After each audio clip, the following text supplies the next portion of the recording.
What's up, guys? CEO of One. Today we are talking about one of the most important tools in pressure washing, the ball valve.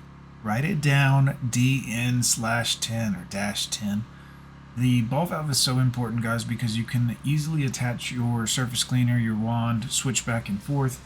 You can take off your surface cleaner and just use the ball valve itself like I'm doing here in this video, and get enough pressure out to blast things off. You can still get enough pressure to easily rinse everything down, which is fantastic when you're in a go and in a hurry working. You don't want to be killing your machine. I know some of you are like, that's basic. Absolutely, guys. In your old pressure washing days, doing it at Dad's house with his little 2 gallon a minute machine, you would kill the machine, attach a new attachment, restart it. Ball valve. You can't just use any ball valve. It has to be a high pressure ball valve, obviously, or you would think that's obvious, but some people don't understand. Yeah, ball valve, guys. Right here, I'm using the ball valve. It's plenty of pressure on. This is our 5 gallon machine I'm hooked up to, 5.5 gallon a minute machine, and it is plenty of pressure.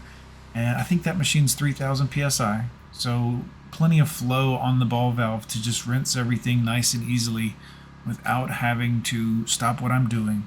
I can easily attach a variety of attachments to the end of the pressure washer using the ball valve and simply shut it off. This is phenomenal. Absolutely a game changer in the pressure washing world, guys. Being able to have that one little piece and use it quite this much. I think we've had 2 of them for about a year now, and I don't think we've ever had a problem. We might have had a O-ring come out of one of them, and I think we replaced it. But other than that, absolutely no problems whatsoever. The ball valve is tremendous. It's a quick connect device, so you can quickly put it on the end of your hose. You can take it off of the end of the hose when you're rolling your hose up, so it's not banging across the concrete or the bricks, causing ugly marks or cracked bricks.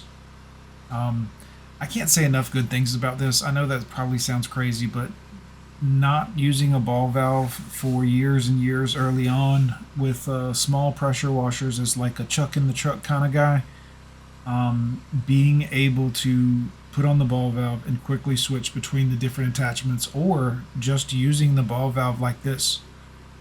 The airs can get kind of tricky. You don't want to use a wand and a green tip because you could crack the brick, but with this ball valve I can get, more pressure than the average garden hose, and it's still enough to scrub the black and green off the brick that I've pre-treated with sodium hypochlorite already, and enough to get the moss that's actually thicker to blast off of the brick as well, and just kind of rinsing everything down.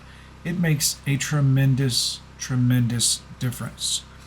Southeast Softwash sells a ball valve of their own, I believe. You can find some of them on Amazon as well. The DN-10 is by far the go-to. It's my favorite ball valve. It works phenomenally. You do want to check the flow rate of the ball valve you're buying. I think there is a different one maybe for the 10-gallon a minute machines. I could be wrong, but check on the sizes and everything as far as flow is concerned. And just remember, guys, this ball valve is a game changer. If you've been turning off your machine and going back and forth, and very cool stuff. CEO of One, let me know down in the comments, guys, what do you think? Are you a fan of the ball valve? Do you have a ball valve yet? Have you tried one? Let me know. We'll see you guys.